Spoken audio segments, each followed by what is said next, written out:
I'm going to print these dungeon sections on self-adhesive label paper, and this one is a brand called Avery, and it's number 8165, and you get 25 sheets in this box, and that's enough because you only really need 14 sheets.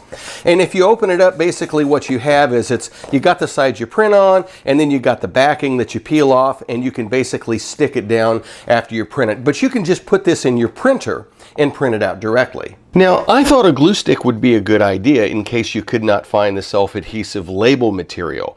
But it turns out that the glue stick really didn't work that well, and let me demonstrate why. I'm going to go ahead and use a glue stick and glue one of these plans down to the foam core. Let's see what happens.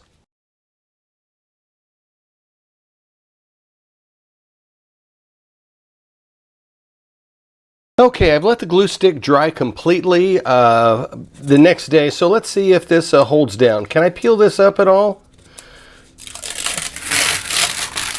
Well, yeah, that doesn't look, looks like it's stuck a little bit here, but not very well anywhere else. So, you know, I definitely would not recommend using a glue stick. I just don't think it sticks well enough. Now I'm going to stick the printed floor down onto foam core board.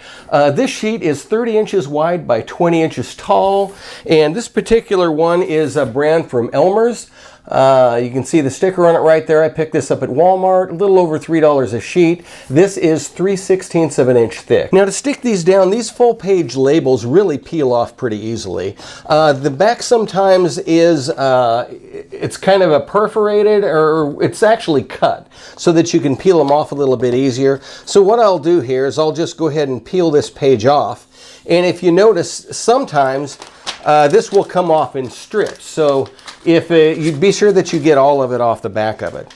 Basically, I'm just going to take this piece right here and I'm going to center it about where I want it on the sheet here, and then just very gently send it down and smooth it out.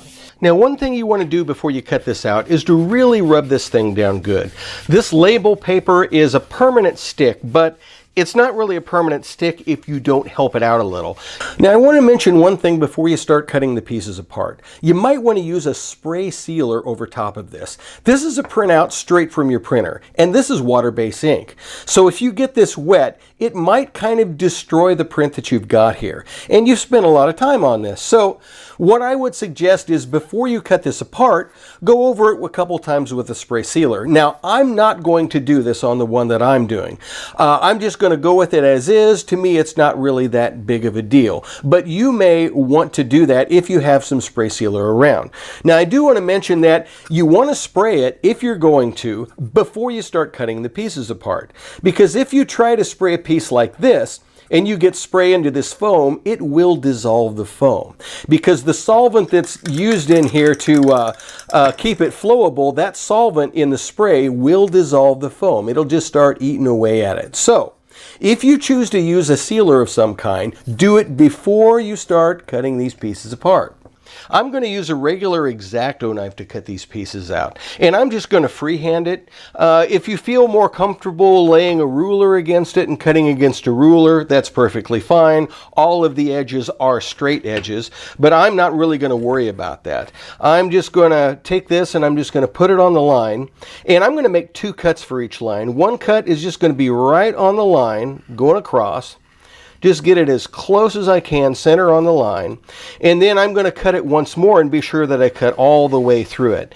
Now be sure that you're cutting on a cutting board, or give yourself a couple of sheets of cardboard or something underneath it, because otherwise you'll just cut up your tabletop.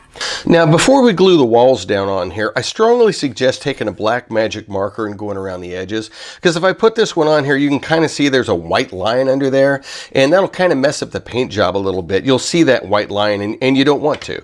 So just take a regular thick magic marker like this, and I would suggest going over it twice. Go once just straight on the side like this, and then what you want to do is lean the marker forward and really put some ink over top of the white like that, because you don't know when you put the walls on if they're going to line up exactly straight along the edges.